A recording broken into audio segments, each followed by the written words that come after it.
Good afternoon, everybody. Good afternoon, students, teachers, Sonako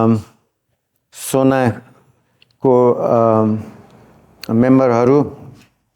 Thank you for inviting me here. Thank you to ACME College also for providing this venue. So today I will be speaking about a few, actually 3 projects which are quite diverse in nature. So some of them are bigger projects, some of them are smaller ones, and some are in remote areas, and one is a city-based or a urban project. So by portraying these 3 projects, I hope you can get insight of what the design process or the thinking process is, and what are the valuable or important points that we like to follow to achieve a more or less sustainable project. The first 2 slides, don't be scared. They're not to scare you, but they are reality. So this is southern Kathmandu, a valley full of brick kilns. One of the first things that during the design process that that needs to be analyzed is obviously the selection of construction material. How to select construction material that is carbon efficient, that does not pollute the environment, and select construction material that is more or less carbon neutral or carbon efficient. So there are certain construction material that require more carbon. There are more carbon efficient construction materials. So the use of these construction material is one point. And the next slide is somewhere in Kavre. So another big aspect for us during the planning process is adaptation to the terrain. So by adapting to a certain kind of terrain and to the topography, to geology, actually saves again a lot of construction, extra construction. In this case, there will be a lot of compaction, lot of retaining walls that need to be built. So adapting to an existing terrain is always a time efficient and a cost efficient process. So that means, in a nutshell, there are 2 aspects to achieving sustainability in a project. The first one is selecting carbon efficient construction material during the construction or during the construction phase of a project. So using the right materials, using the right layout, the volume of construction, so not constructing too heavy or too much. And the other aspect is carbon efficiency or energy efficiency of the building during the operation, or once the building is built, the building still has to be energy efficient and has to show its sustainability in the long run, so that the building does not has minimum energy usage or energy consumption over its lifespan. So those are mainly the two main points that we try to achieve, and how we in detail how we achieve this, I will show you in with an example of a few projects. So the first project that we will be looking at is the Copila Valley School in Surkhet. It was built about just before COVID, so completed around 2017, end of 2017 or beginning of 18. It is a school for 400 children.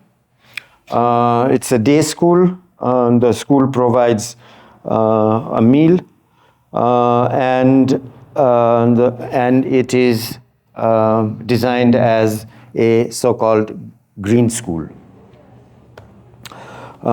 This is in the outskirts of Surkhet, about 13 ropanis of land. We have the access road on the east, and the land slopes from north to south. So this is the south. So when we started designing, or even before we started designing, the main requirement mentioned by the client was that they wanted a green school. So we had to try and figure, or first thing was to figure out what aspects we had to cover to make a school green. So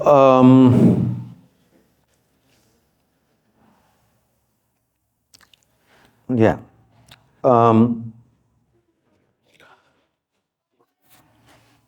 So after we wanted to, so defining a green school was mainly to construct with material that have a low embodied energy. Then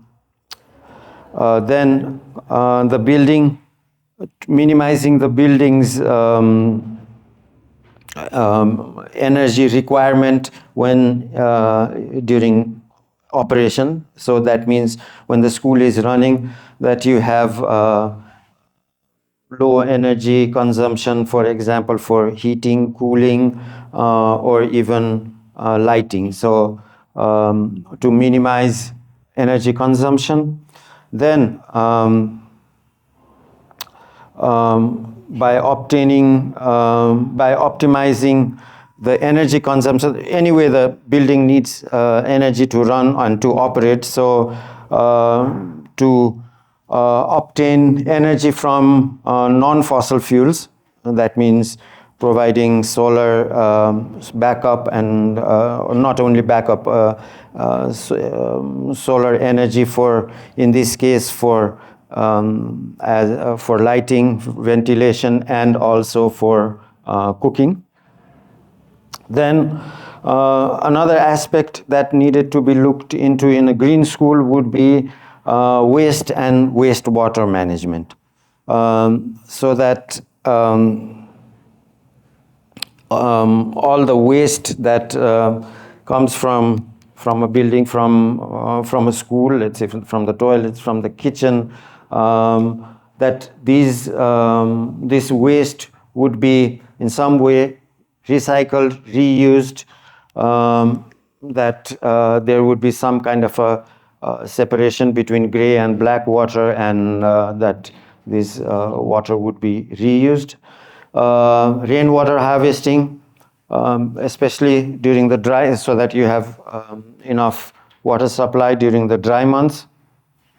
And then one of the final points was also that a green school should be a space where students grow up to learn to respect and value nature and the environment they live in. So that meant that we wanted to provide as much interaction between the outer space, between nature and the classrooms, or between the inside and the outside of the school. So these were the more or less 5 points that we followed to achieve this the green school. One of the first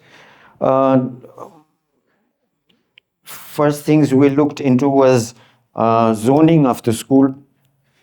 So we wanted to see which buildings would be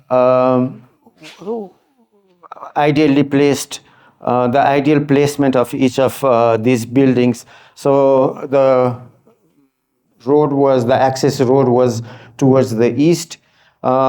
This would become a busier road in the future, so we knew we had to do some kind of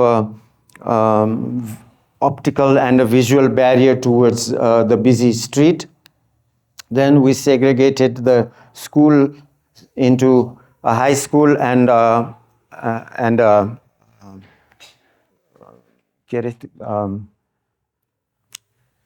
primary school, especially for the outdoor spaces, so that there was not too much interaction between the various age groups, so that the bigger children had their own outdoor space to play, and the smaller children had their own segregated areas. And this middle part was the main play field, which everybody can use. The other part that you see here is topography, or the terrain. You see these contour drawings, the contour lines, and this being the lowest part we could see that all the wastewater management had to flow towards the lowest part, so we maintain a gravity flow, and from there on the water would be segregated, reused, or put into a ravine that is below that. You'll also notice the solar path to see how the situation of the sun, positioning of the sun, and how the wind hot during the summer months. So this was more or less the site plan. The office and administrative area, the kitchen, the dining, multipurpose hall, the main access going through towards the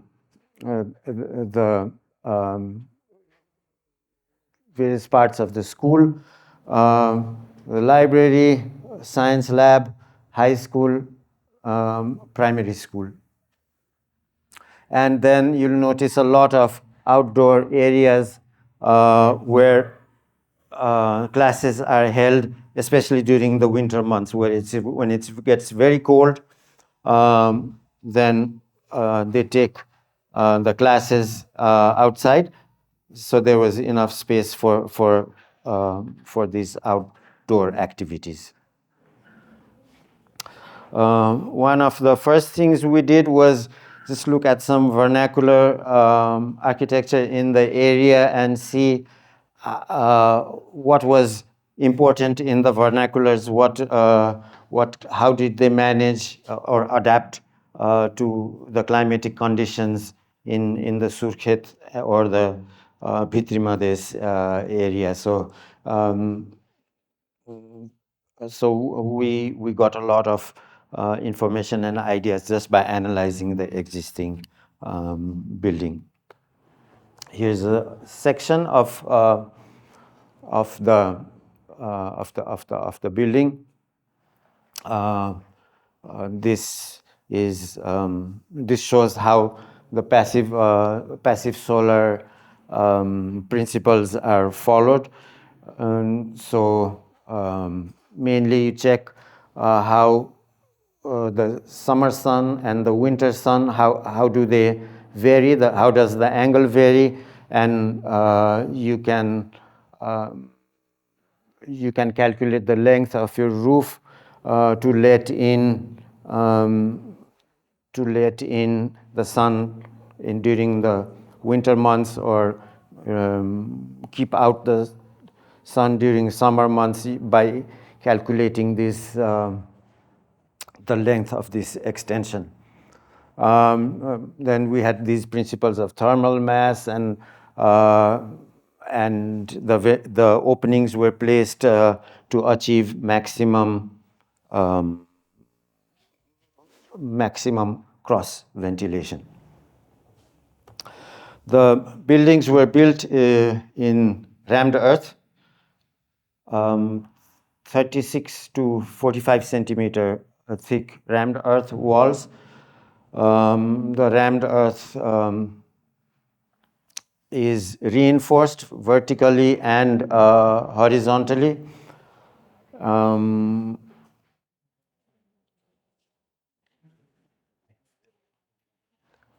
And we worked with kind of on a modular basis, which means, and the reason for doing this is because rammed earth, to construct in rammed earth, you require a lot of form work. So the form work is the most difficult part and the most expensive part of constructing with rammed earth. So if you have a modular building, that means if you can replicate the buildings, then you can reuse the formwork. You can reuse. You don't have to make formwork for each and every new building, and you can reuse the same scaffolding. So we figured out one module that was structurally sound and provided enough cross ventilation, and then we replicated or reused this module in various ways. So the library was one building, the high school was a combination of two of these modules with vertical access through the middle, and the primary school was, for example, a combination of three of these same modular units. So this way we saved a lot of time and a lot of cost, and also saved a lot of carbon by reusing the same formwork. This is, for example, the library block.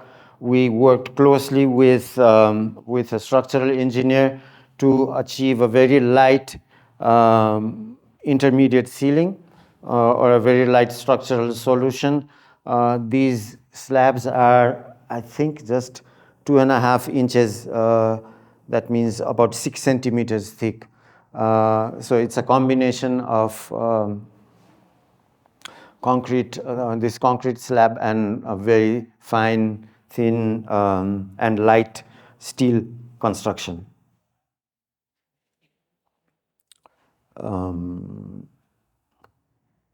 Yeah, this is how the school looks like. A lot of all these classrooms, they're facing towards the south. They have this deep overhang to protect or shade it achieve enough shading during the summer months, and also allows enough space to have all these photovoltaic panels as the primary energy supply. The main access going through, and then here you have all these areas for the outdoor classrooms, the main playground, and this is this multi-purpose hall that can also be used as a stage, or it can be used as a dining hall. This can be this area, this play area is the play area, or can also be the main auditorium, open air auditorium, if you have a function up here on the stage.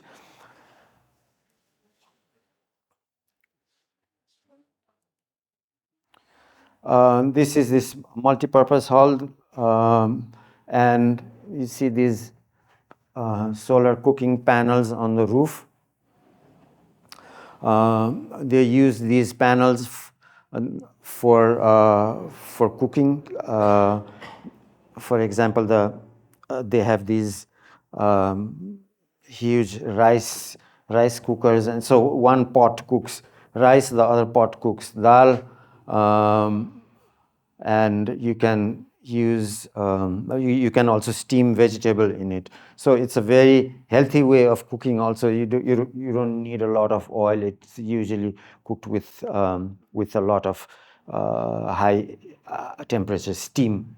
And these panels, they move according to the solar angle. They follow the sun path, so they literally move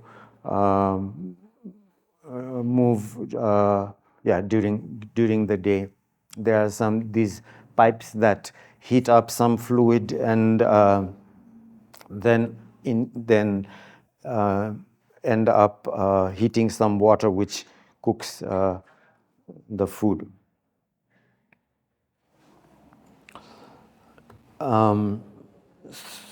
So this is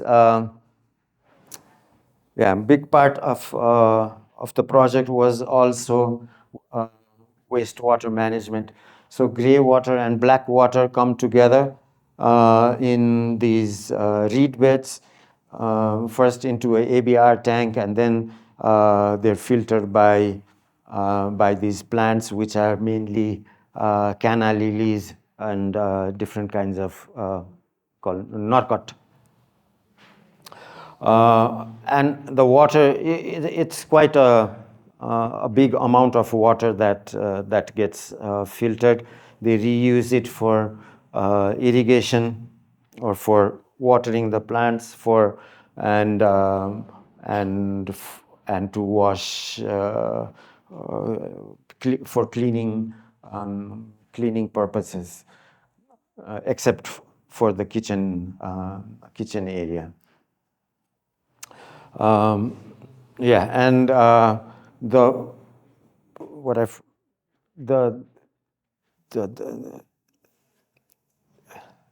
so this is the rainwater tank is actually in here. So there's about I think almost 300,000 liters of water that is stored in that water tank.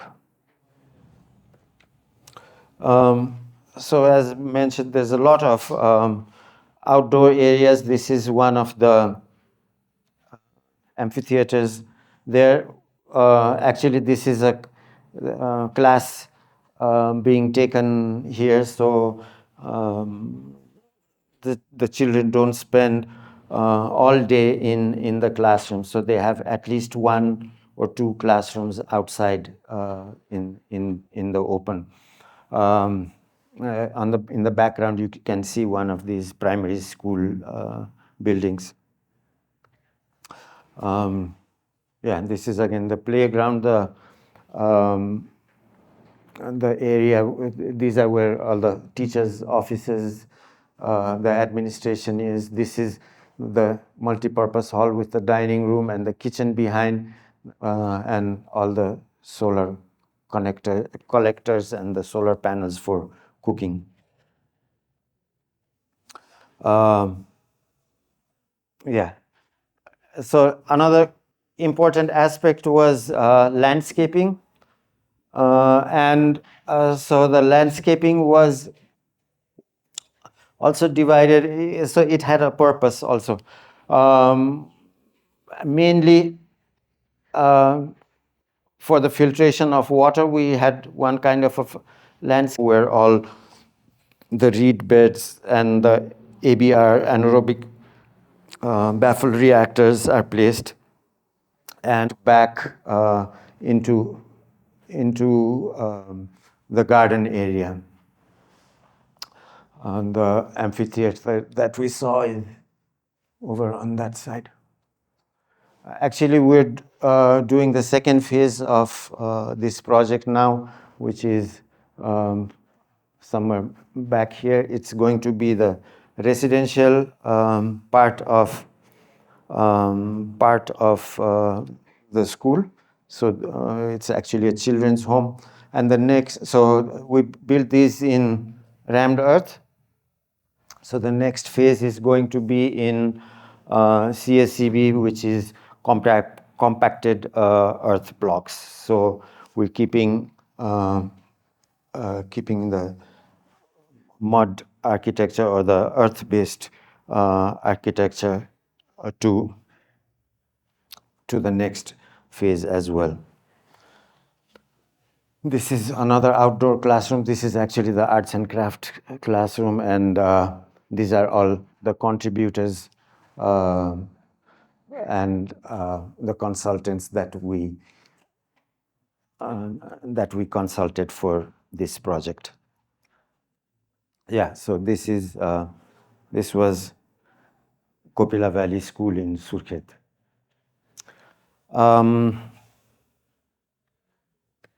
So the next project is about kiwis.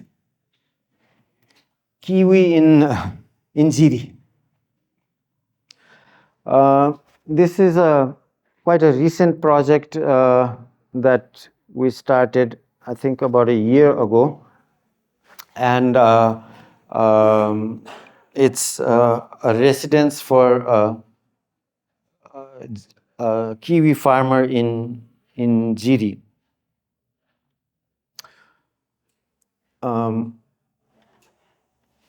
Yeah. So here the location for the site.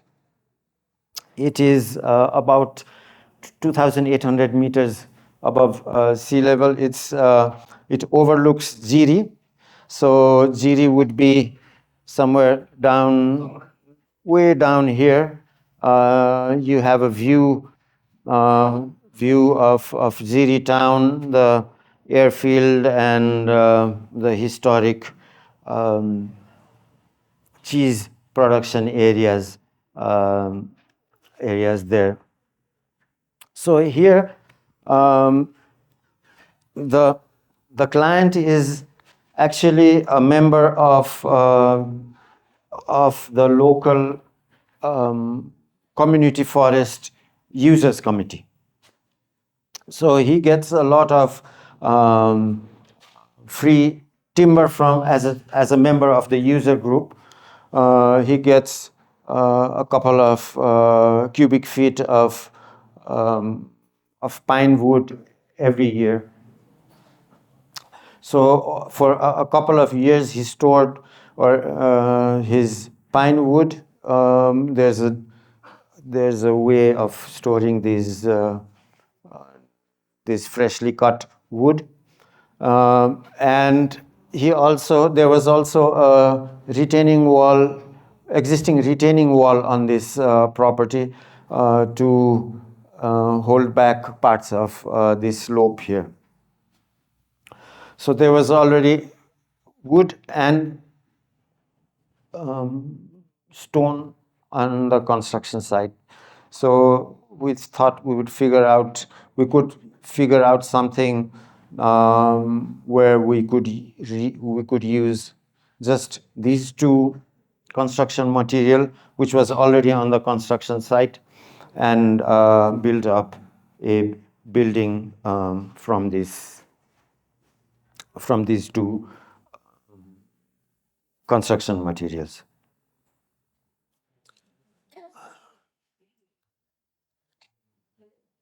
So the reason why I chose this project was also because this was the first time that I really worked together with local craftsmen. So these were not professional contractors who built this, but they were like a local team of carpenters and a local team of stonemasons. And we actually sat down with these craftsmen and discussed with them on how we could build with these two construction materials, and which details we could follow, and where our input as engineers or architects could be.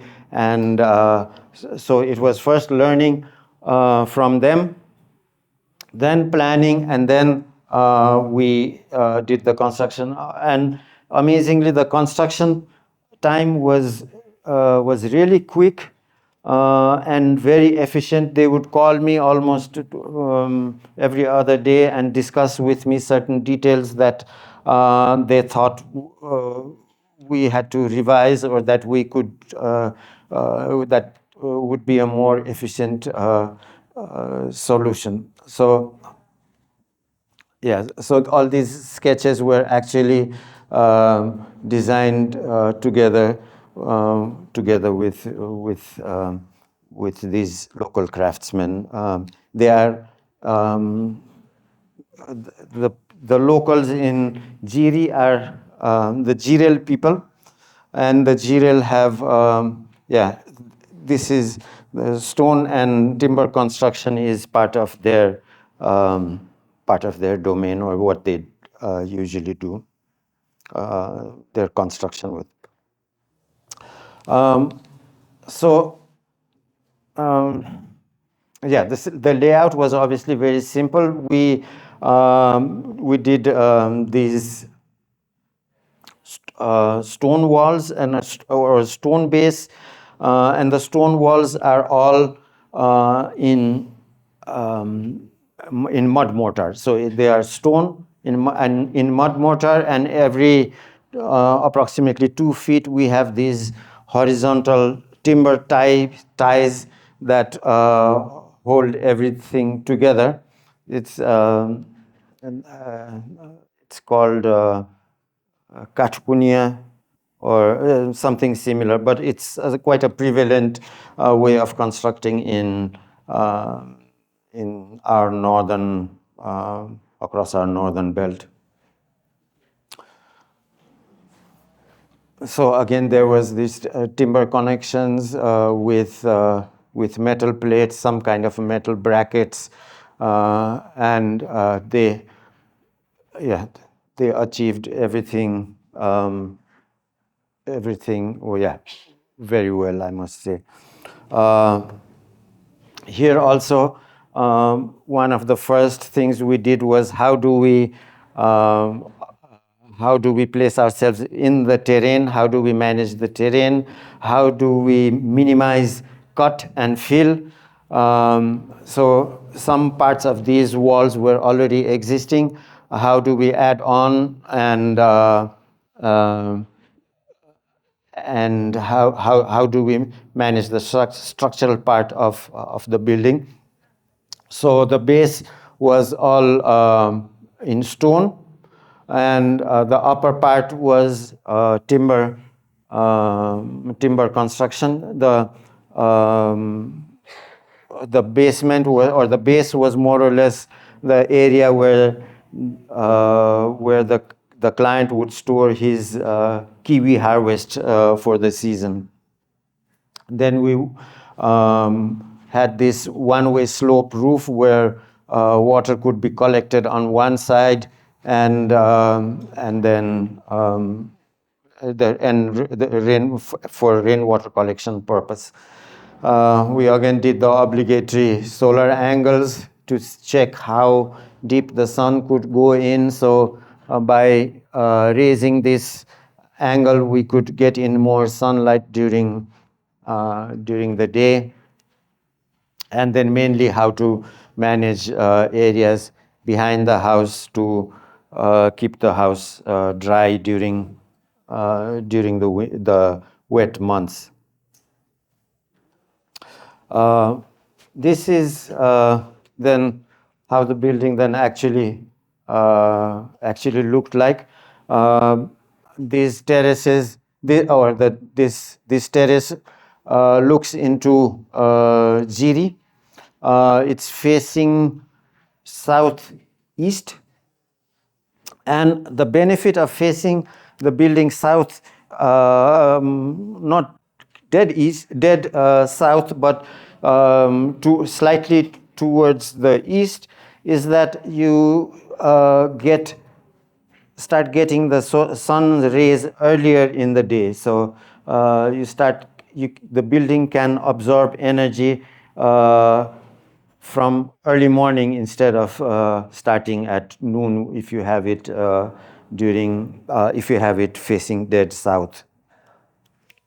So by raising the roof towards, there was a big discussion whether we should have the roof coming down on this side, whether we should have a pitched roof, but we thought we should have this one-way slope so that the sun rays goes deeper into the building.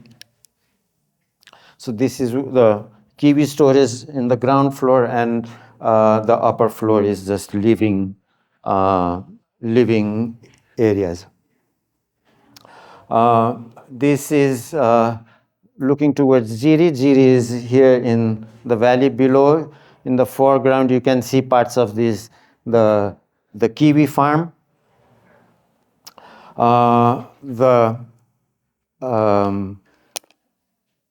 The stone walls in mud mortar, then timber planked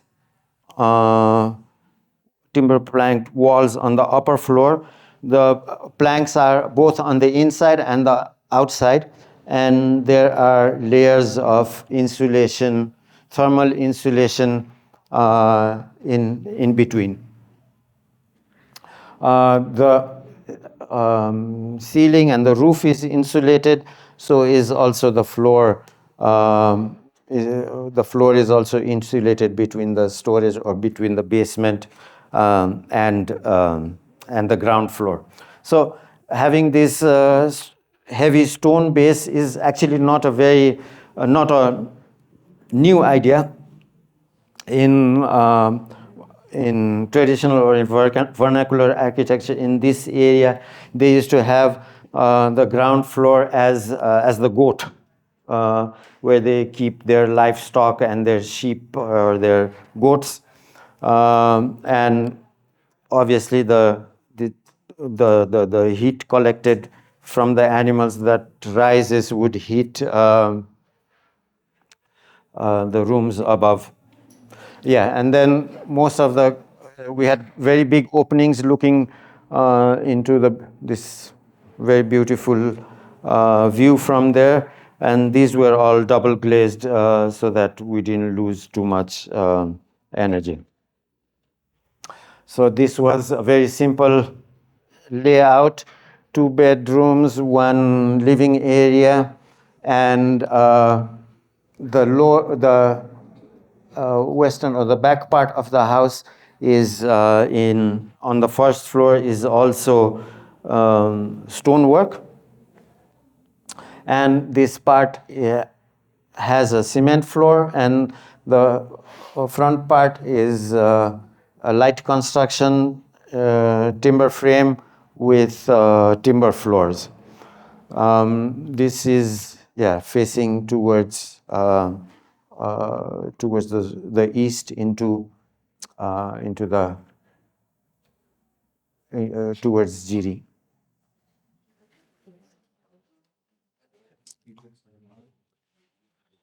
Yeah, one aspect that we looked into this was lighting.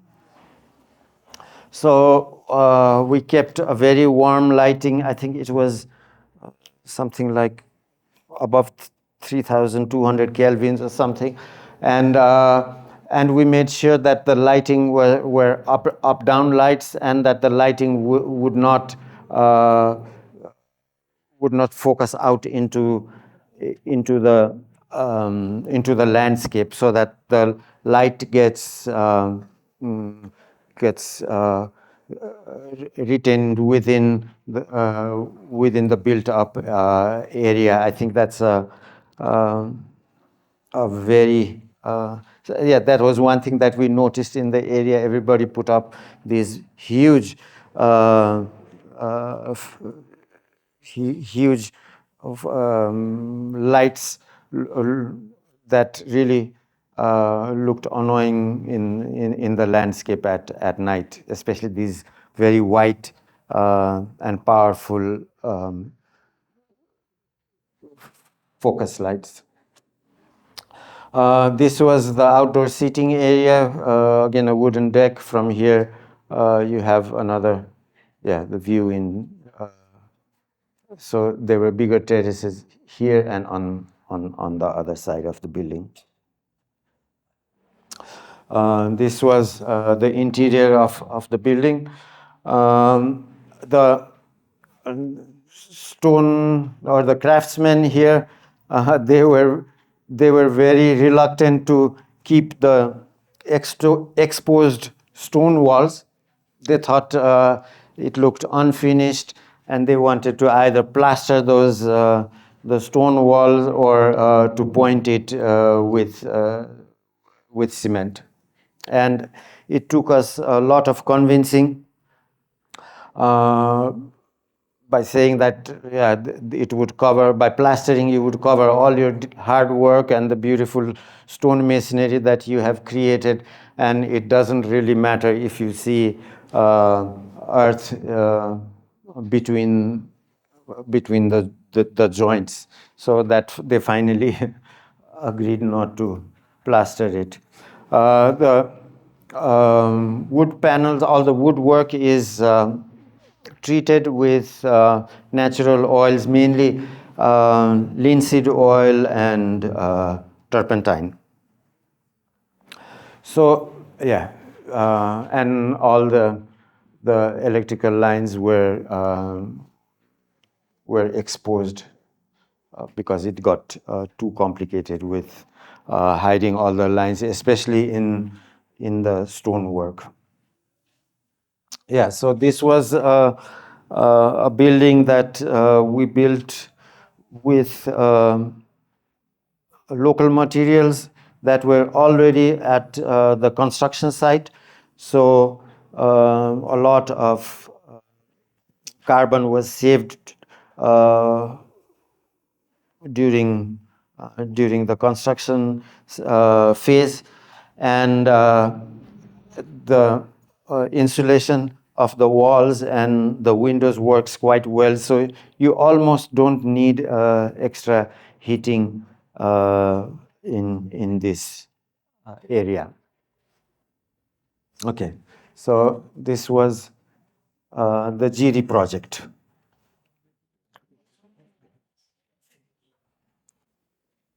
Okay, so our journey continues. We're heading towards Patan, or more precisely to Swatha, which is the area east of Patan Darbar Square. And so when we started this project with a group called Traditional Homes about 10 years ago, the Swatha area was in a dilapidated state. It was it's a core city area in Patan, but all or many of its original inhabitants had left their ancestral properties and had moved to more spacious and more modern residences in the outskirts of Patan. So these old houses in Patan were going on a rent on room wise for mainly daily laborers for a very minimal rent, and many of these buildings were then thought that they did not serve their purpose anymore, and um, the owners had already dismantled many of these buildings. So this was a project where we not only saved building from uh, demolition, but also tried to upgrade the building and make it more financially viable for the house owner to keep the building going. This is this building in the area called Swatha. It was probably built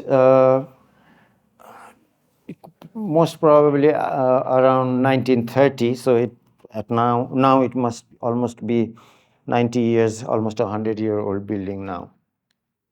It was definitely worked on over the years. They probably added a floor or two over the years, but it was a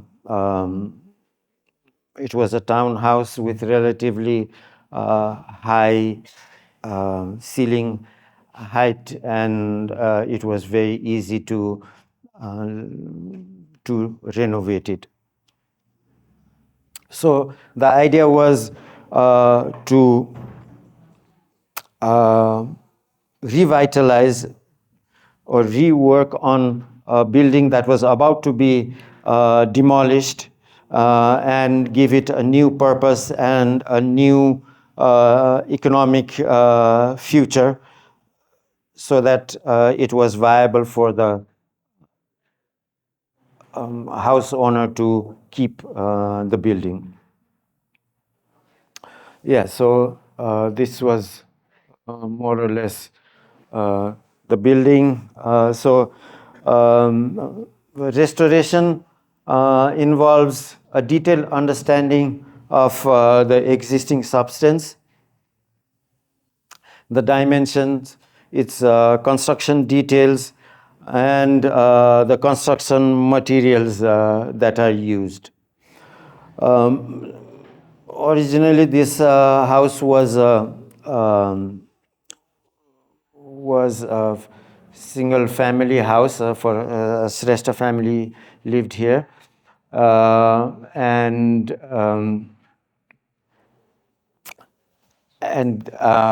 it was to be transformed into a bed and breakfast, which would earn a much better rental income for the house owner. This is just a typical floor plan. Each unit, there were 2 units on each floor, and each unit came with an ensuite bathroom. Having the bathrooms in there was the most difficult or the most challenging part of the project. There was initially only 1 bathroom on the ground floor of this house, so plumbing had to be redone, and the bathrooms had to be done, especially on this on the timber and mud floor. It was so that was one challenging part in there. So this is how the rooms then turned out to be. So there was this certain material and color scheme that was already existent in the original substance of the house. So everything that we put in, everything new was according to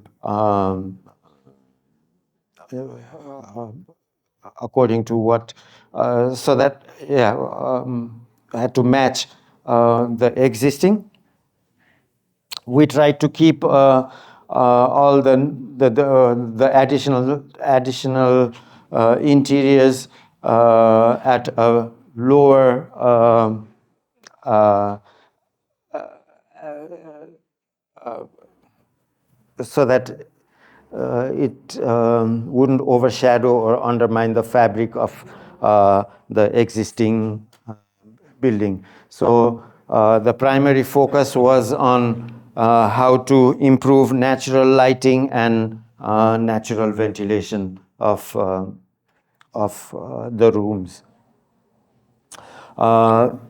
We also tried to add a lot of public areas. This is a photograph of the top floor roof. From here you have a view over the Patan Square, and you even can see the Himalayas on a clear day.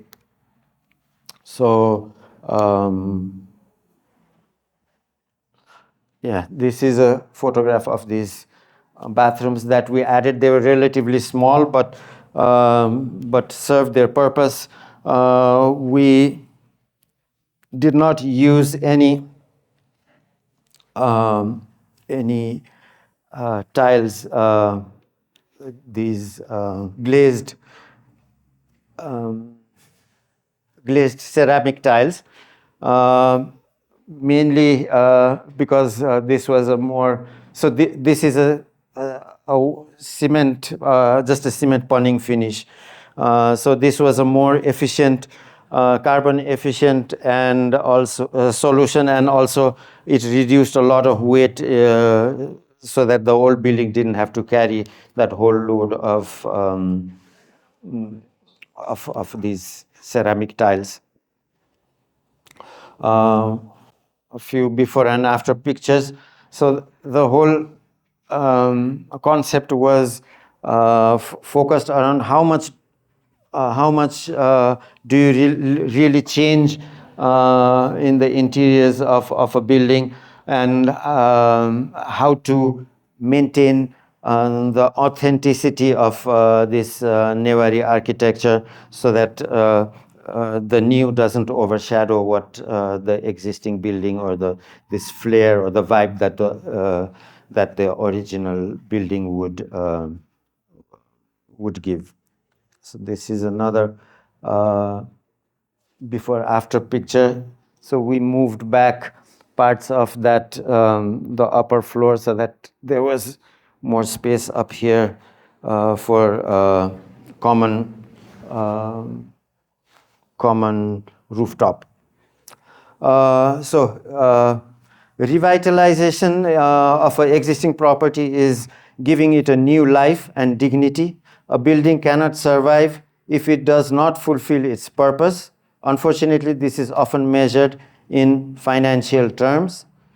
If a commercial property does not make profit, it is most likely to be knocked down. So reusing an existing property with simple modification can literally save a lot of carbon, and thus is one of the most sustainable approaches, especially for me. That's also one of the reasons why I was very happy doing this restoration and the revitalization of a building.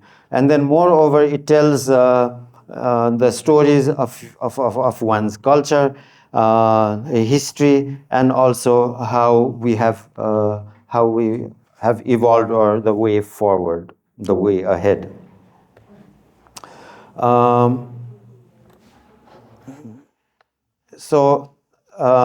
have come to the end of my presentation.